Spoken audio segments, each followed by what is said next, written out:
Heinemann Higher, Chapter 3, Graphs of Functions, Question 11. There are certain transformations which I have to identify. And here's the first one. I've not put all the scales in.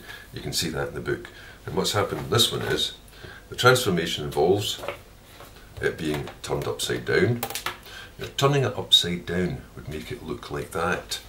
So that those numbers should be at the same place and it should cross on the x-axis. But it doesn't. It's been turned upside down and shifted down by a certain amount. So you've got to figure out how much has it been shifted down by. And there's no reference points here. The only points you knew for certain were these parts. In the original one, that cut at 3, and in the transformed one, it didn't cut at -3, it's cutting at -5. It's been turned upside down and then dropped down 2. So the answer would be, you've got y equals negative of g of x, turning upside down, and then dropping it down 2. Right, that was A. B. You can see you've got a trig graph here, with some numbers put in. That seems to be from 1 to -1, so that just looks like the standard sine of x. 1 to -1, full cycle, 360 degrees. There's a transformed one, which has been squashed up to half the size. So straight away I know it's going to be y equals h of 2x. It's been crushed up to half the size. There was another wavelength there. And the other thing is, it doesn't start at the same point at the origin. It's been dropped down a certain amount. And it's been dropped down so it starts at -0.5. So it must be h of 2x and then drop it down 0.5, minus 0.5.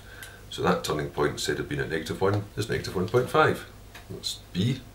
Now C, at the back, actually says, for this transformation, something like negative of k of negative of x plus 1, which it quite clearly can't be, because the negative of k would flip upside down, and then of the negative would turn the way around, which gives it the same orientation. That double flip, that's y equals k of x. That double flip, negative of k of negative x, means reflect in the x, then reflect in the y, which is equivalent to a half turn. So that's going to maintain that same orientation. It's quite clear the other way around, so it's not that at all. Right, so what could it be then for this one? Well, there's two possibilities that could make it look like that, to have the turning point here. It could be flip it across the x, so that point is now transformed to here, and then from -2, that's at -4, lift it up 4, which would put it there.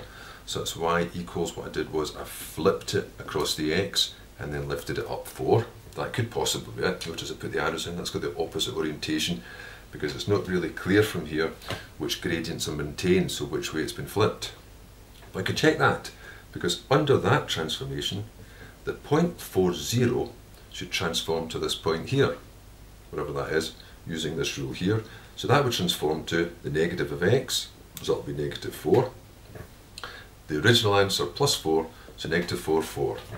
In the graph, it's at -4. That's at -6, 4. So that isn't the rule. Well, the alternative to that would be to take the graph, flip it in the y-axis. So I've got y equals negative of k of the original x. And then, since that turning point there at the bottom is at -4, move the whole thing back 8. Which means that inside, if it moves back 8, I'm going to put plus 8. So I can check, was that what happened then? Notice the gradient's been maintained this time. Well, what happens to that original point, just as a check? Where would 40 go to under that transformation? Well, that says it should go back 8, so it should go to -4, and the answer should just be negative of the original, which is 0. -4, 0, which is on the curve, and that's exactly where it did go to. That point ended up there. It was this point, had flipped over to go there, shifted back 8 to end up in the same place. Oh, that's all got messed up there. -4, 0. So that would be the transformation. D. This graph goes from 1 to -1, completes its cycle by 360. F of x is quite clearly there, cos x, but we'll just leave it as f of x. So what's happened to it? Well, it seems to have been squashed up, first of all, to half its height. So instead of going at 1, it's going at half, and then to have moved forward so that the start is now at 45. It's going forward 45 degrees. So a shift forward of 45 degrees, put as minus, and then half the width. And you can always check that by taking any point in the original one and seeing where it ends up. So that, for instance, where does the point 90 end up? So the point 90, 0, under this transformation would go to, add 45 degrees onto it, 135, a half of 0, so that's still 0. That's that point there, and that's where indeed that one went to. So that would be the result.